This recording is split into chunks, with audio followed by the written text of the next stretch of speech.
8/10/2022 की मुरली है। ज्ञान के सागर, आनंद के सागर, शिव परमात्मा कहते मीठे बच्चे, तुम्हारी पढ़ाई बुद्धि की है। Double underline.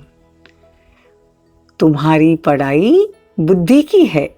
बुद्धि को शुद्ध करने के लिए प्रवृत्ति में बहुत युक्ति से चलना है। खान पान की परहेज रखनी है। हमारी बुद्धि जितनी साफ सुथरी होगी, ज्ञान रत तो उसमें ठहरेंगे, बाबा की याद ठहरेगी। और आजकल ये जो मोबाइल रूपी खिलौना आ गया है, इससे बुद्धि बहुत इधर उधर भटकती है। तो आज बाबा हमको ये बता रहे हैं कि हमारी पढ़ाई जो है वो बुद्धि से होती है। याद भी बुद्धि योग कहते ना, बुद्धि योग बाप से रखो। तो देखो बुद्धि को कितना शार्प बनाना चाहिए।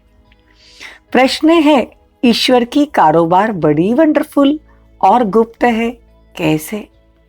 उत्तर है, हर एक के कर्मों का हिसाब किताब चुक्त करवाने की कारोबार बड़ी वंडरफुल और गुप्त है। कोई कितना भी अपने पाप कर्म छिपाने की कोशिश करे, लेकिन छिप नहीं सकता, सजा जरूर भोगनी पड़ेगी।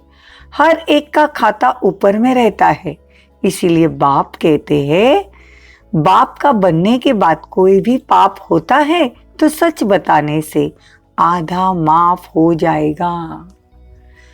बाबा को हम लिख कर बता सकते हैं कि बाबा मुझे ऐसा ऐसा संकल्प आया, बाबा मेरे ये हाथ से विकर्म हुए, जो भी कहना है। बाबा कहते हैं, अगर आप मुझे बताओगे सच सच तो आधा माफ हो जाएगा, सजाएं कम हो जाएगी, छिपाओ मत। कहा जाता है, कख का चोर सो लख का चोर। कख का चोर सो लख का चोर मतलब अगर हम एक पेंसिल चोरे तो भी चोरी हुई, और 1,00,000 रुपया चोरी किया तो भी चोरी। चोरी तो चोरी है ना। कख का चोर सो लख का चोर। छिपाने से धारणा हो नहीं सकती।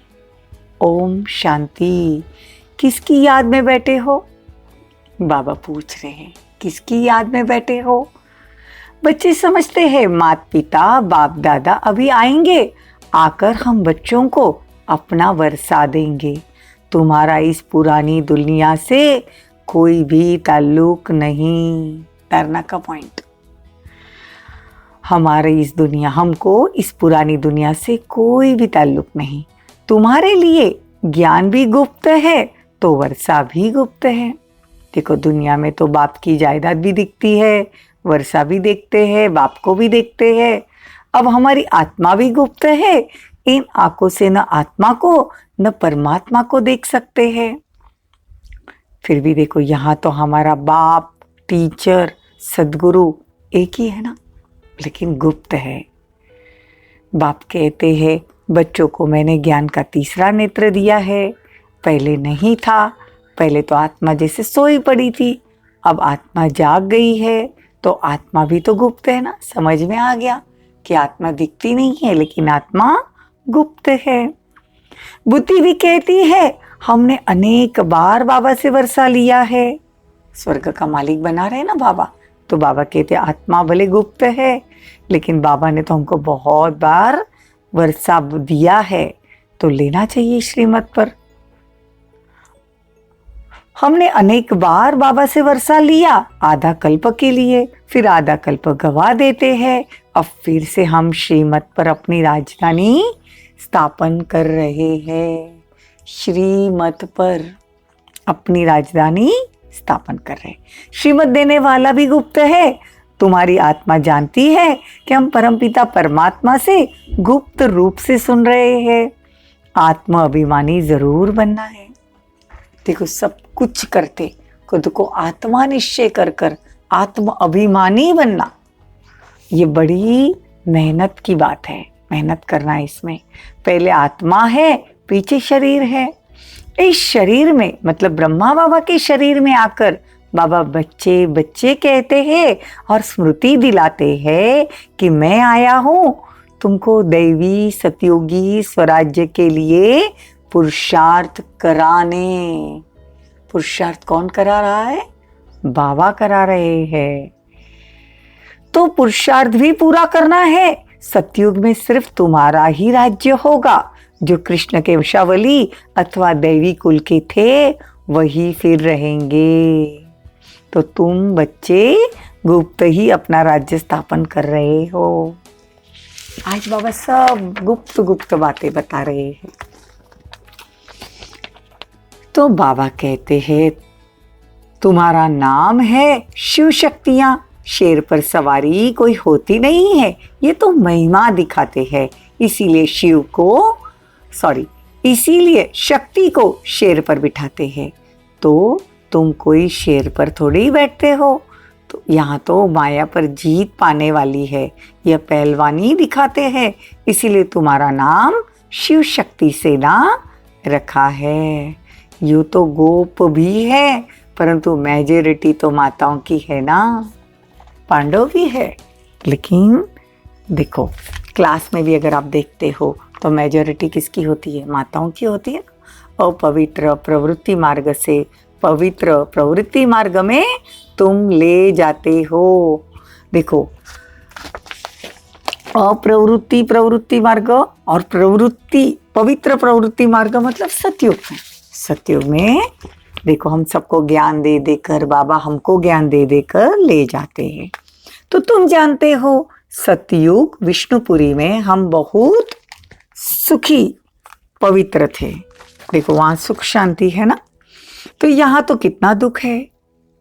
तो बाबा कहते हैं कि भलग्रस्त व्यवहार में रहो, सिर्फ बुद्धि में यह धारणा करो, यह पढ़ाई बुद्धि की है। आज बाबा क्लियरली बता रहे हैं कि जितना बुद्धि का योग बुद्धिवानों की बुद्धि से होगा तो हमारी बुद्धि भी बड़ी शार्प हो जाएगी।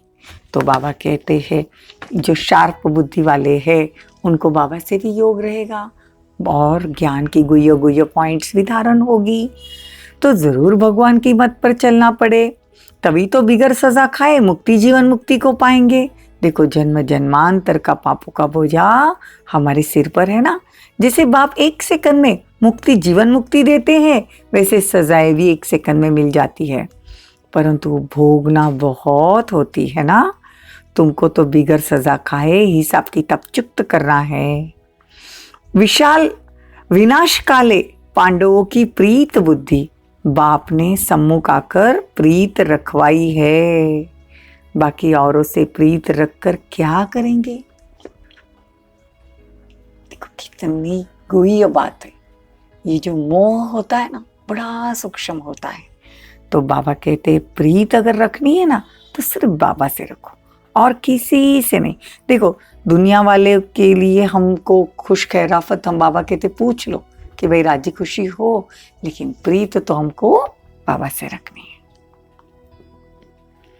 बाबा कहते हैं कि तुम देखो वो जिस्मानी आशिक होते हैं, वो घर में रहते एक दूसरे को याद करते हैं। तुम आशिक बने हो शिव बाबा के, वो तुम्हारे सम्मुख सगाई स्वयं से कराते हैं। इसको कहा जाता है आत्माओं का परमपिता परमात्मा के साथ क्या? आत्माओं का परमात्मा के साथ सगाई होना।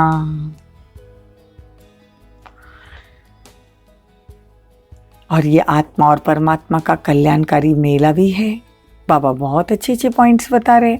बाबा कहते मैं तुमको कोई तकलीफ तो नहीं देता हूँ, सिर्फ पवित्र रहना है। काम महाशत्रु है।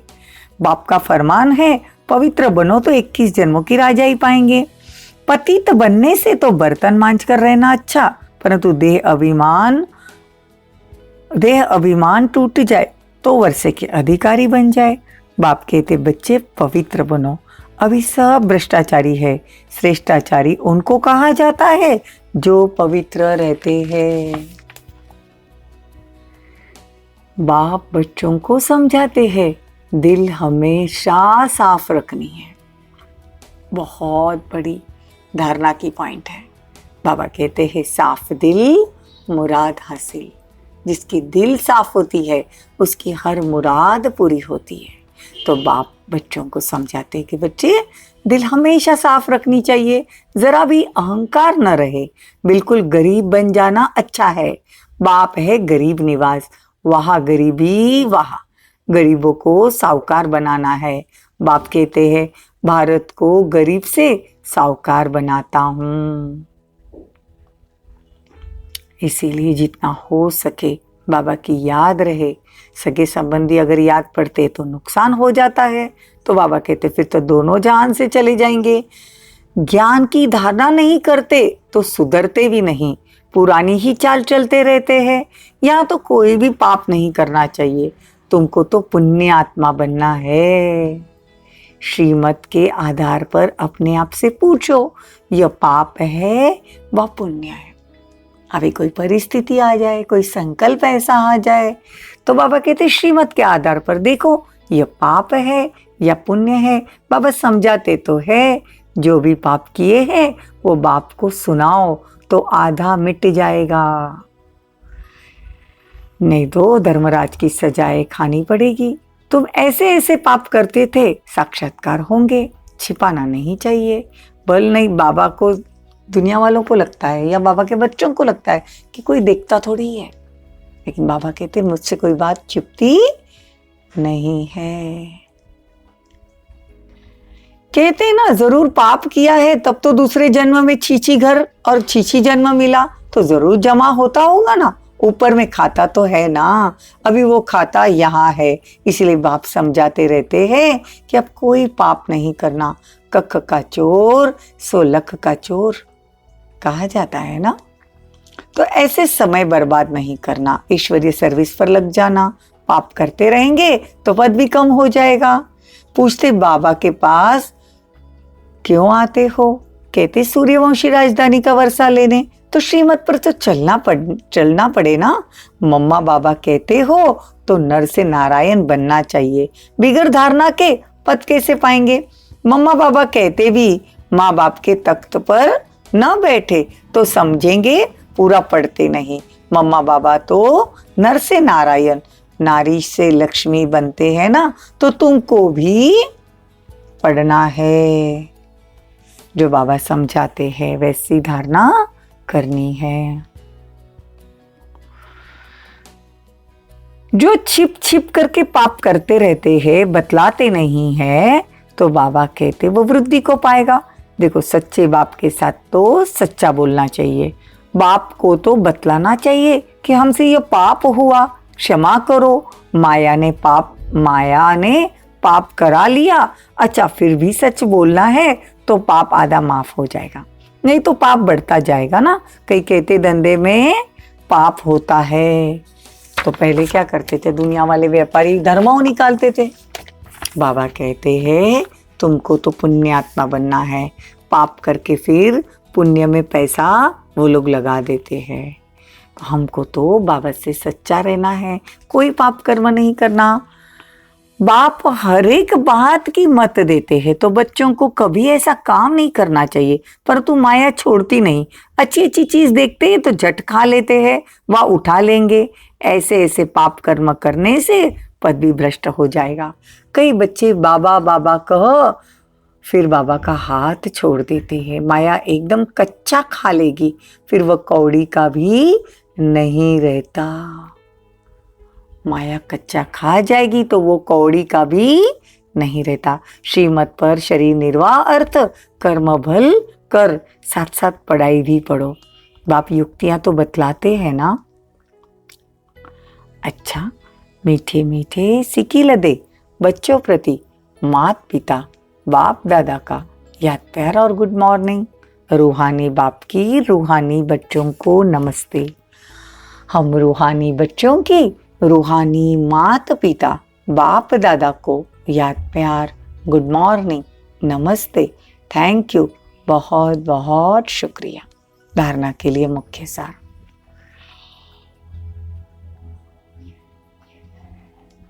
इस विनाश काल में दिल की सच्ची प्रीत एक बाप से रखनी है। बहुत बड़ा धारणा का पॉइंट। एक धारणा की पॉइंट में सब बातें आ जाएगी। इस विनाश काल में दिल की सच्ची प्रीत एक बाप से रखनी है। एक की याद में रहकर विकर्म विनाश भी करने हैं। सच्चे बाप से सदा सच्चा रहना है।